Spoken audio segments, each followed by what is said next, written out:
प्रिय विद्यार्थियों, माध्यमिक शिक्षा विभाग उत्तर प्रदेश की ऑनलाइन कक्षा में आप सभी का स्वागत है। मैं डॉक्टर लालजी यादव प्रयागराज के प्रतिष्ठित कर्नलगंज इंटर कॉलेज में रसायन विज्ञान पढ़ाता हूं। बच्चों, आज मैं आपको कक्षा 12 रसायन विज्ञान के अध्याय 3 जिसका नाम वैद्युत रसायन है का डिस्कशन करूंगा। इस अध्याय के व्याख्यान 1 में हमने आपको इस अध्याय का परिचय इलेक्ट्रोड विभव, मानक इलेक्ट्रोड विभव तथा सेल विभव की चर्चा की थी। विद्यार्थियों, आज इस अध्याय का दूसरा व्याख्यान है। इस दूसरे व्याख्यान में हमारे चर्चा के बिंदु होंगे मानक हाइड्रोजन इलेक्ट्रोड, एकल इलेक्ट्रोड के इलेक्ट्रोड विभव का मापन, वैद्युत रासायनिक श्रेणी तथा वैद्युत रासायनिक श्रेणी के अनुप्रयोग। तो आइए देखते हैं मानक हाइड्रोजन इलेक्ट्रोड। मानक हाइड्रोजन इलेक्ट्रोड वास्तव में एकल इलेक्ट्रोड है। अब देखते हैं कि इस मानक हाइड्रोजन इलेक्ट्रोड की संरचना क्या है। इस इलेक्ट्रोड में आप देखें तो प्लेटिनम धातु की छड़ जिस पर प्लेटिनम ब्लैक की परत चढ़ी होती है, 1 मोलर हाइड्रोजन आयन सांद्रता के विलयन में उपस्थित होती है। ये विलयन की सांद्रता या ये जो विलयन है 1 मोलर हाइड्रोजन आयन सांद्रता का विलयन है और जो प्लेटिनम की छड़ है इसमें डूबी हुई है। इस छड़ के चारों ओर एक वायुमंडल दाब तथा 25 डिग्री सेल्सियस ताप पर शुद्ध और शुष्क हाइड्रोजन गैस प्रवाहित करते हैं।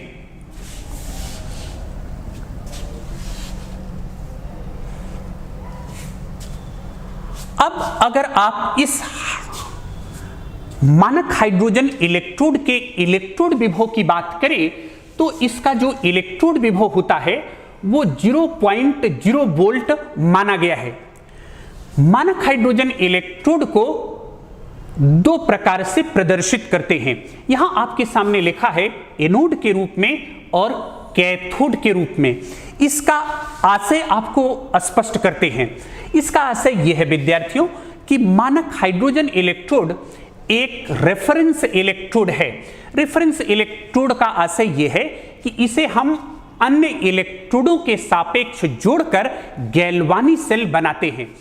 तो जिस गैल्वानी सेल में ये एनोड के रूप में प्रदर्शित होगा या जिस गैल्वानी सेल में ये एनोड बनेगा उसका प्रदर्शन ऐसा होगा, और जिस गैल्वानी सेल में ये कैथोड बनेगा उसका प्रदर्शन ऐसा होगा। इसे और आपको स्पष्ट कर दूं कि ये जो आपको लिखा है H2/H+, ये ऑक्सीकरण को व्यक्त करता है, और ये जो लिखा है H+/H2 ये अपचयन को व्यक्त करता है। आप भली भांति जानते हैं कि गैल्वानी सेल में एनोड पर ऑक्सीकरण तथा कैथोड पर अपचयन होता है, और इलेक्ट्रॉन त्याग करना ऑक्सीकरण है तथा इलेक्ट्रॉन ग्रहण करना अपचयन है। H2 से H+ तभी बनेगा जब इलेक्ट्रॉन त्याग किया जाएगा, और H+ से H2 तभी बनेगा जब इलेक्ट्रॉन ग्रहण किया जाएगा।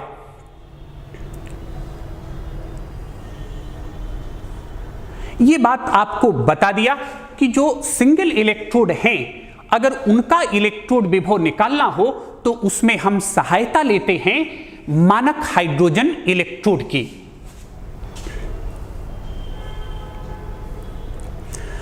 अब ये आपके सामने बच्चों डिस्कस करते हैं कि एकल इलेक्ट्रोड के इलेक्ट्रोड विभव का मापन कैसे किया जाता है।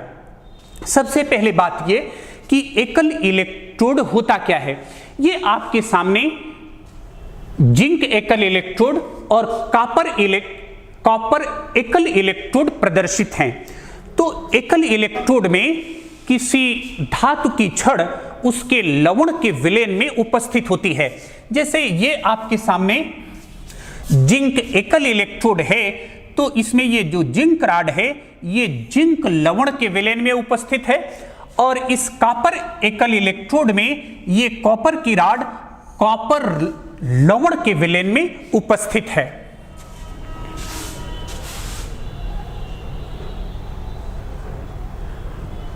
अब इसका इलेक्ट्रोड विभव कैसे मापा जाए? एक प्रश्न आपके मन में विद्यार्थियों आता है कि अगर हम किसी एकल इलेक्ट्रोड का इलेक्ट्रोड विभव मापना चाहें, जैसे जिंक एकल इलेक्ट्रोड का इलेक्ट्रोड विभव मापना चाहें, तो यहां हम वोल्टमीटर लगा दें और जो रीडिंग आ जाएगी वही इस जिंक एकल इलेक्ट्रोड का इलेक्ट्रोड विभव होगा।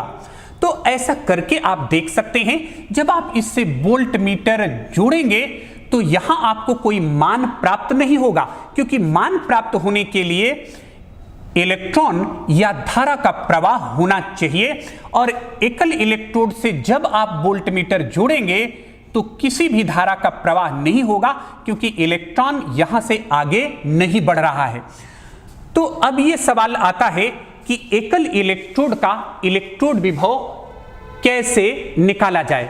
तो यहां यह आपके सामने लिखा हुआ है कि किसी भी एकल इलेक्ट्रोड के निरपेक्ष विभव को मापना संभव नहीं है।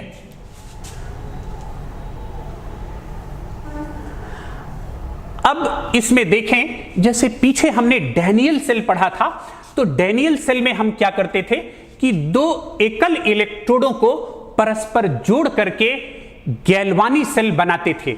जैसे ये डैनियल सेल में जिंक अर्ध सेल और कॉपर अर्ध सेल हैं, इनके विलेन एक दूसरे से लवण सेतु के द्वारा जुड़े हैं और ये इलेक्ट्रोड इनके वोल्टमीटर से जुड़े हैं। तो जो यहां विभव प्राप्त होता है वो किसी एकल इलेक्ट्रोड का नहीं है, वो वास्तव में इस डैनियल सेल का है। लेकिन हमारे सामने समस्या क्या है विद्यार्थियों, कि हम एकल इलेक्ट्रोड का इलेक्ट्रोड विभव मापना चाहते हैं, और वो कैसे मापें। हमारे सामने अभी एक आया कि इसमें हम मानक हाइड्रोजन इलेक्ट्रोड की सहायता ले सकते हैं। तो करना आपको यही है कि जिस भी आप एकल इलेक्ट्रोड का इलेक्ट्रोड विभव मापना चाहते हैं उसे मानक हाइड्रोजन इलेक्ट्रोड से जोड़ करके गैल्वानी सेल बनाइए। जैसे आप जिंक अर्ध सेल या जिंक एकल इलेक्ट्रोड का इलेक्ट्रोड विभव मापना चाहते हैं, तो इस जिंक अर्ध सेल को मानक हाइड्रोजन इलेक्ट्रोड से जोड़कर गैल्वानी सेल बनाना होगा। इस फिगर में आपको दिख रहा है कि ये आपका जिंक अर्ध सेल है और ये आपका मानक हाइड्रोजन इलेक्ट्रोड है।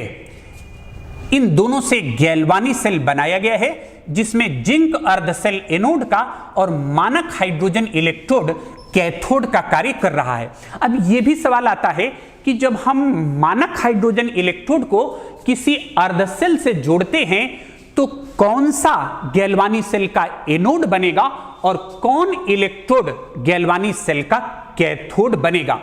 उसकी व्याख्या यह है विद्यार्थियों कि अभी आप विद्युत रासायनिक श्रेणी पढ़ेंगे और विद्युत रासायनिक श्रेणी में आप देखेंगे कि जो जिंक धातु है उसका स्थान हाइड्रोजन के ऊपर है, अर्थात जिंक धातु की सक्रियता हाइड्रोजन से अधिक है। तो अगर आप मानक हाइड्रोजन इलेक्ट्रोड को जोड़कर गैल्वानी सेल बनाना चाहते हैं तो क्या होगा कि जो अधिक सक्रिय धातु होगी वो एनोड बनाएगी और हाइड्रोजन उसका कैथोड बनेगा। अगर कोई हाइड्रोजन से कम सक्रिय धातु है, जैसे यहां भी एक गैल्वानी सेल बनी है, इसमें कॉपर कैथोड है और मानक हाइड्रोजन इलेक्ट्रोड एनोड है, उसका उत्तर विद्यार्थियों यही है कि जो कॉपर है उसकी सक्रियता हाइड्रोजन से कम है। इसीलिए जब हम कॉपर अर्ध सेल और मानक हाइड्रोजन इलेक्ट्रोड को जोड़ करके गैल्वानी सेल बनाते हैं तो इस गैल्वानी सेल में जो मानक हाइड्रोजन इलेक्ट्रोड है वो एनोड का काम करता है और जो ये कॉपर है वो कैथोड का कार्य करता है। अब देखिए, जैसे हमने जिंक अर्ध सेल को लिया और उसे मानक हाइड्रोजन इलेक्ट्रोड से जोड़ा, तो यहां देखिए जो वोल्टमीटर में रीडिंग आ रही है इसकी वैल्यू है 0.76 वोल्ट। ये वास्तव में विद्यार्थियों ये इस गैल्वानी सेल का सेल विभव है। तब आप प्रश्न करेंगे कि जब ये गैल्वानी सेल का सेल विभव है तो जिंक अर्ध सेल का सेल विभव क्या होगा, उसे आप स्पष्टता से समझें। किसी गैल्वानी सेल के मानक सेल विभव के लिए यह सूत्र प्रयुक्त होता है, E nought cell equal to E nought cathode minus E nought anode. इस सूत्र में आपको बच्चों देखना है कि कैथोड और एनोड दोनों के मानक अपचयन इलेक्ट्रोड विभव को प्रयुक्त करना है। अगर हम इस जिंक अर्ध सेल के लिए देखें जिसके साथ हमने मानक हाइड्रोजन इलेक्ट्रोड को जोड़कर गैल्वानी सेल बनाया, तो इसके E नॉट सेल की वैल्यू है 0.76 वोल्ट और हाइड्रोजन इलेक्ट्रोड इसका कैथोड है और ये जो जिंक अर्ध सेल है इसका एनोड है। तो आप जानते हैं, अभी आपने सीखा कि जो मानक हाइड्रोजन इलेक्ट्रोड है उसका इलेक्ट्रोड पोटेंशियल 0.0 वोल्ट है। तो इस फार्मूले से आप देखें तो यहां आपको मिलता है E nought Zn2 plus upon Zn this equal to minus 0.76 volt. तो ये माइनस 0.76 वोल्ट क्या है विद्यार्थियों, ये जिंक अर्ध सेल का मानक अपचयन इलेक्ट्रोड विभव है। अगर आप इसके मानक ऑक्सीकरण इलेक्ट्रोड विभव की बात करें तो उसका जो आंकिक मान है वो 0.76 वोल्ट रहेगा, लेकिन उसका चिन्ह बदल जाएगा, अब वो हो जाएगा प्लस 0.76 वोल्ट। अब इसी तरह से अगर हम कॉपर अर्ध सेल की बात करें तो कॉपर अर्ध सेल में आप देख सकते हैं कि यहां हमने मानक हाइड्रोजन इलेक्ट्रोड को कॉपर अर्ध सेल से जोड़ करके गैल्वानी सेल बनाया है। तो इसका जो इलेक्ट्रोड विभव आता है, यहां वोल्ट मीटर में जो रीडिंग आती है उसकी वैल्यू है 0.34 वोल्ट।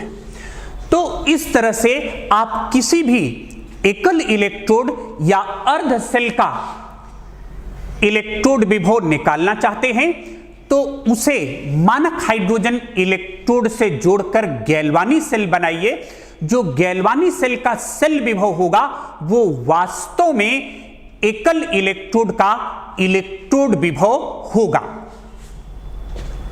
अब जितनी भी धातुएं हैं, अगर उनके मानक इलेक्ट्रोड विभवों को हम एक क्रम से रख दें तो हमको एक श्रेणी प्राप्त हो जाती है और उस श्रेणी को हम नाम देते हैं विद्युत रासायनिक श्रेणी, इलेक्ट्रोकेमिकल सीरीज। अब ये इलेक्ट्रोकेमिकल सीरीज में आप देखें, कहते हैं कि विभिन्न धातुओं के मानक इलेक्ट्रोड विभवों को क्रम में रखने से जो श्रेणी प्राप्त होती है वही वैद्युत रासायनिक श्रेणी कहलाती है। यह बात आपको बहुत स्पष्ट कर दी गई कि वैद्युत रासायनिक श्रेणी बनाने में मानक अपचयन इलेक्ट्रोड विभवों को मानक माना गया है।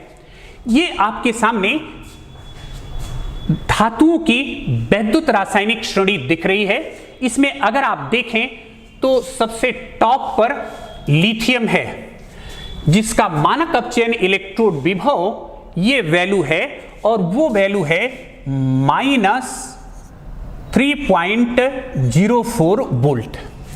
अब वहां से आप नीचे की ओर आए और हाइड्रोजन पर आए तो हाइड्रोजन के जो मानक अपचयन इलेक्ट्रोड विभव की वैल्यू है जिसे आप सीख चुके हैं कि ये 0.0 वोल्ट होती है। अगर आप नीचे की ओर देखें तो हाइड्रोजन से ठीक नीचे कॉपर है और कॉपर का भी आपने देखा था कि मानक अपचयन इलेक्ट्रोड विभव प्लस 0.34 वोल्ट है।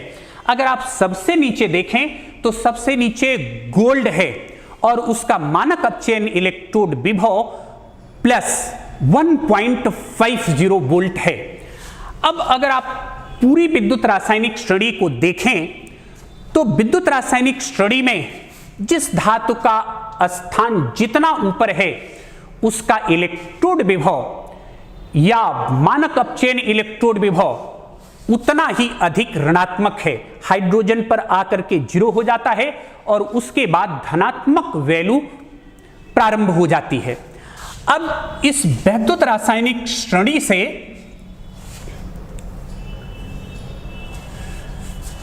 हम कुछ निष्कर्ष ज्ञात करते हैं और वही इसके मुख्य लक्षण हैं और ये मुख्य लक्षण आपके सामने लिखे गए हैं। पहला अपचायक क्षमता, दूसरा धन विद्युतीय लक्षण, तीसरा सक्रियता या क्रियाशीलता और चौथा जो है वो है ऑक्सीकारक क्षमता। यहां ये आपको एरो से दिखाई दे रहा है, ये टॉप टू बॉटम, ऊपर से नीचे, और यहां भी एक एरो एक के लिए लिखा है ऑक्सीकारक क्षमता के लिए। हम आपको इसका आशय स्पष्ट करते हैं कि इसका मीनिंग क्या है।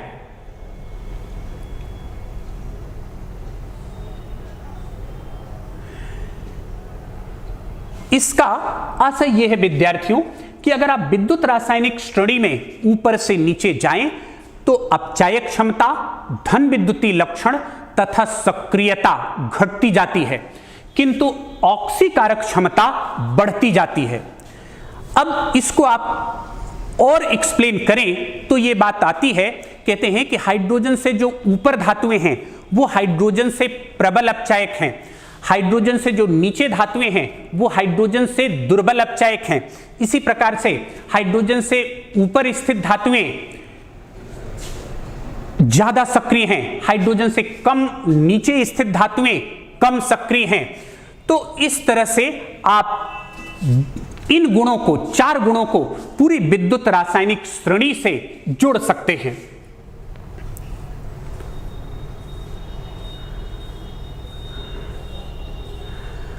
अब हम देखेंगे कि इस वैद्युत रासायनिक श्रेणी के अनुप्रयोग क्या हैं। अगर वैद्युत रासायनिक श्रेणी के आपसे अनुप्रयोग की चर्चा करें तो पहला अनुप्रयोग आपको दिख रहा है और वो अनुप्रयोग है विद्यार्थियों तुलनात्मक अध्ययन में। तो तुलनात्मक अध्ययन का क्या आशय है या कंपैरेटिव स्टडी का क्या मीनिंग है। कंपैरेटिव स्टडी का आशय यह है विद्यार्थियों कि जैसे आप 4 गुणों को देख रहे थे, अपचायक क्षमता, धन विद्युतीय लक्षण, सक्रियता तथा ऑक्सीकारक क्षमता, इनकी अगर कंपैरेटिव स्टडी करनी हो तो हम वैद्युत रासायनिक श्रेणी का उपयोग करते हैं। इसे मैं आपको एक उदाहरण से स्पष्ट करता हूं। आप इस उदाहरण को देखें कि नीचे दिए गए मानक इलेक्ट्रोड विभवों के आधार पर धातुओं को उनकी बढ़ती हुई अपचायक क्षमता के क्रम में व्यवस्थित कीजिए। तो ये आपको इनको बढ़ती हुई अपचायक क्षमता के क्रम में व्यवस्थित करना है।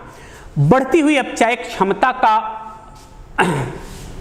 क्रम हम देखेंगे, लेकिन आइए देखते हैं कि अपचायक क्षमता कैसे परिवर्तित होती है। उसका उत्तर यह है विद्यार्थियों कि अगर आप इनमें देखें तो ये पोटेशियम है, ये सिल्वर है, ये मैग्नीशियम है और ये क्रोमियम है। अगर आप इन चारों में तुलना करें तो इन चारों में सबसे ज्यादा ऋणात्मक किसका है? पोटेशियम का, उसके बाद मैग्नीशियम का, उसके बाद क्रोमियम का और सबसे लास्ट में क्या आता है? सिल्वर। तो यहां आपको यह बात स्पष्ट हो जानी चाहिए कि सबसे ज्यादा अपचायक क्षमता किसकी होगी? पोटेशियम की, उसके बाद मैग्नीशियम की, फिर किसकी होगी? क्रोमियम की, और फिर क्या होगी? सिल्वर की। तो ये जो अपचायक क्षमता का क्रम आपको दिया गया है, ये अपचायक क्षमता का घटता क्रम है। सबसे ज्यादा पोटेशियम, उसके बाद मैग्नीशियम, फिर क्रोमियम और फिर क्या? सिल्वर। अगर इसी को बढ़ते हुए क्रम में आप लिखें तो आप कैसे लिख सकते हैं? लिख सकते हैं Ag less than Cr is less than Mg is less than K। तो ये आपकी अपचायक क्षमता का बढ़ता क्रम होगा और ये ऊपर जो लिखा है वो आपकी अपचायक क्षमता का घटता क्रम है। क्रम लिखने से अपचायक क्षमता परिवर्तित नहीं होती। दोनों में आप देखें, इसमें भी सबसे ज्यादा अपचायक क्षमता पोटेशियम की है, क्योंकि इन चारों धातुओं में सबसे ज्यादा मानक इलेक्ट्रोड विभव पोटेशियम का है, लेकिन किस साइन के साथ? ऋणात्मक साइन के साथ। और वहां आप देखते हैं विद्युत रासायनिक स्टडी में कि जिस धातु का मानक इलेक्ट्रोड विभव जितना अधिक ऋणात्मक होगा उसकी अपचायक क्षमता उतनी ही अधिक होगी। तो इसी के आधार पर आप अन्य गुणों जैसे धन विद्युतीय लक्षण, सक्रियता और ऑक्सीकारक क्षमता को और अच्छे से समझ सकते हैं और इसी प्रश्न के आधार पर अन्य प्रश्नों को भी सॉल्व कर सकते हैं।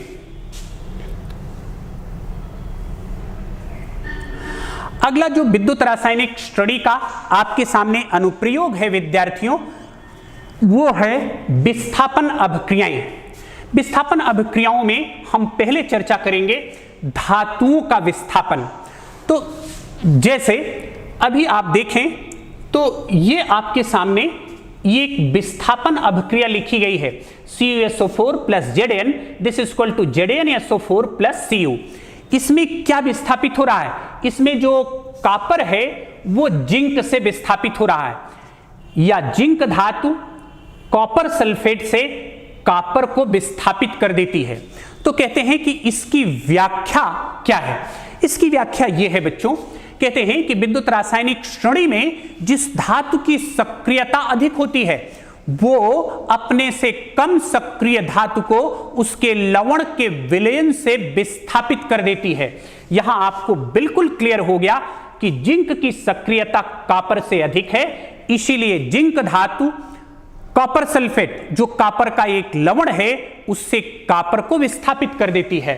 अगर आप इसकी और व्याख्या जानना चाहें तो इसकी व्याख्या यह है विद्यार्थियों कि अधिक सक्रियता के कारण जिंक का ऑक्सीकरण होता है और विलयन में जो कॉपर आयन है वो इलेक्ट्रॉन ग्रहण करके अपचयित हो जाते हैं, जिसके कारण यह विस्थापन अभिक्रिया संपन्न हो जाती है।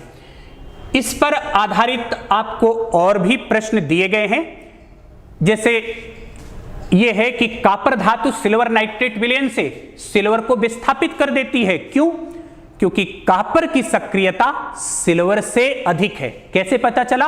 विद्युत रासायनिक श्रेणी से। यह दूसरा प्रश्न भी है कि आयरन धातु कॉपर सल्फेट विलयन से कॉपर को विस्थापित करती है किंतु सिल्वर नहीं कर पाती। क्यों? उसका उत्तर भी स्पष्ट है कि आयरन इसलिए कॉपर सल्फेट विलयन से कॉपर को विस्थापित करती है क्योंकि कॉपर की सक्रियता आयरन से कम है या आयरन की सक्रियता कॉपर से ज्यादा है, जबकि सिल्वर की सक्रियता कॉपर से कम है। अब यह दिया गया है कि धातुओं द्वारा अम्लों से हाइड्रोजन विस्थापन। तो यहां बहुत स्पष्ट है कि विद्युत रासायनिक श्रेणी में जो धातु हाइड्रोजन से प्रबल अपचायक है, और आप बताएं हाइड्रोजन से प्रबल अपचायक कौन होगी? उत्तर बहुत स्पष्ट है कि जिसका स्थान विद्युत रासायनिक श्रेणी में हाइड्रोजन से ऊपर होगा वो अम्लों से हाइड्रोजन को विस्थापित कर देगी। इसीलिए ये जिंक धातु सल्फ्यूरिक अम्ल से हाइड्रोजन को विस्थापित कर दे रही है। अब इसमें देखें विद्यार्थियों कि धातुओं द्वारा जल से हाइड्रोजन का विस्थापन। अब यह बात आती है कि आयरन तथा विद्युत रासायनिक श्रेणी में आयरन से ऊपर की धातुएं उदासीन जल से हाइड्रोजन को विस्थापित कर देती हैं। इसमें एक क्वेश्चन आपसे आता है कि क्या कारण है कि सोडियम धातु ठंडे जल से, मैग्नीशियम धातु गर्म जल से और Fe जलवाष्प से क्रिया करती है।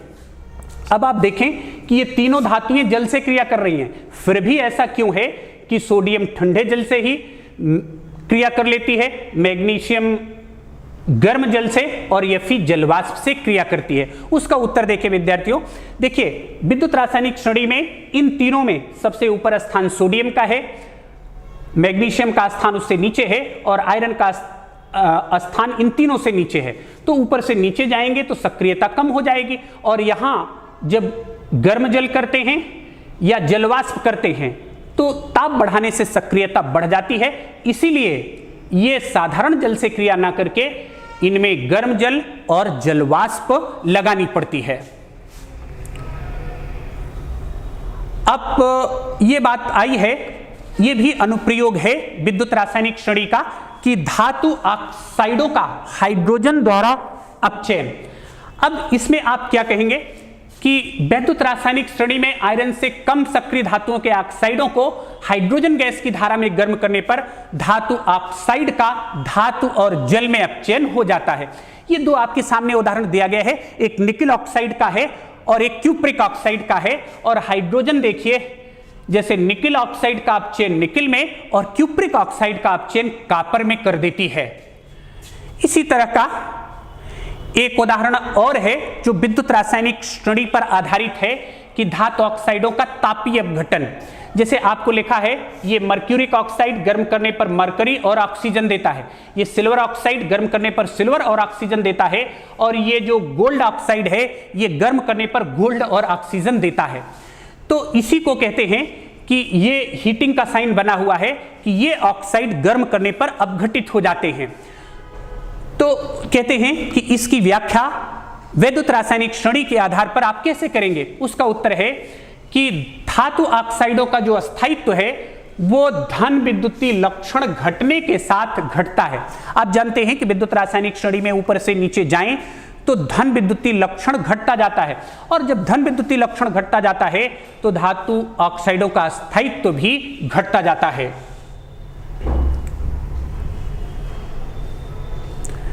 अब ये आपके सामने है विद्यार्थियों, और वो है हैलोजन की ऑक्सीकारक क्षमता। आप जानते हैं कि वर्ग 17 के तत्व जिसमें फ्लोरीन, क्लोरीन, ब्रोमीन और आयोडीन हैं, ये हैलोजन कहलाते हैं। ये समुद्री जल में लवण के रूप में पाए जाते थे, इसीलिए इनका नाम हैलोजन पड़ गया। तो आप देखें, अगर इनके मानक अपचयन इलेक्ट्रोड विभव की बात करें तो सबसे ज्यादा धनात्मक फ्लोरीन का है और सबसे कम धनात्मक आयोडीन का है, और इसीलिए आप देखें कि सबसे ज्यादा ऑक्सीकारक क्षमता फ्लोरीन की और सबसे कम ऑक्सीकारक क्षमता आयोडीन की है। ये आपके फ्लोरीन, क्लोरीन, ब्रोमीन, आयोडीन जो हैलोजन हैं उनकी ऑक्सीकारक क्षमता का क्रम है, और इसे भी मानक अपचयन इलेक्ट्रोड विभव से जोड़ा गया है जो विद्युत रासायनिक श्रेणी में प्रदर्शित होता है। अब इस व्याख्यान पर आधारित ये असाइनमेंट आपके पास है बच्चों। पहला सवाल है कि निम्नलिखित धातुओं को उस क्रम में व्यवस्थित कीजिए जिसमें वे एक दूसरे को उनके लवण के विलयन से प्रतिस्थापित कर देते हैं। तो इसकी बहुत स्पष्ट व्याख्या की गई, ये धातुएं दी गई हैं, तो आपको देखना है कि इसमें सबसे ज्यादा सक्रियता किसकी है। दूसरा सवाल आपका, ये दो निम्नलिखित अभिक्रियाओं वाले गैल्वानी सेल का मानक सेल विभव परिकलित कीजिए। ये आपको दिया गया है, दो समीकरण दिए गए हैं, और इसमें आपका कौन सा फॉर्मूला यूज होगा, जो बताया था कि E0 cell equal to E0 cathode minus E0 anode. ये आपके सामने एक तीसरा सवाल है कि चार धातुओं A, B, C तथा D के मानक इलेक्ट्रोड विभव दिए गए हैं। इन धातुओं को इनकी घटती हुई सक्रियता के क्रम में व्यवस्थित करना है। तो उसका उत्तर यही है कि उस धातु की सक्रियता सबसे ज्यादा होगी जिसका मानक अपचयन इलेक्ट्रोड विभव सबसे अधिक ऋणात्मक होगा। तो इसमें अगर आप देखें तो सबसे ज्यादा ऋणात्मक किसका है, सबसे ज्यादा ऋणात्मक ये -2.0 वोल्ट है जो B के लिए है, तो सबसे ज्यादा B की होगी। उसके बाद इसी तरह से आप देखें तो फिर D की होगी, फिर C की होगी, और फिर ये वैल्यू किसके लिए आएगी, A के लिए आएगी। तो इन असाइनमेंट को बच्चों आप करिएगा। अभी हम व्याख्यान 3 में आपके सामने इसी अध्याय के और तथ्यों की चर्चा करेंगे। बहुत बहुत धन्यवाद।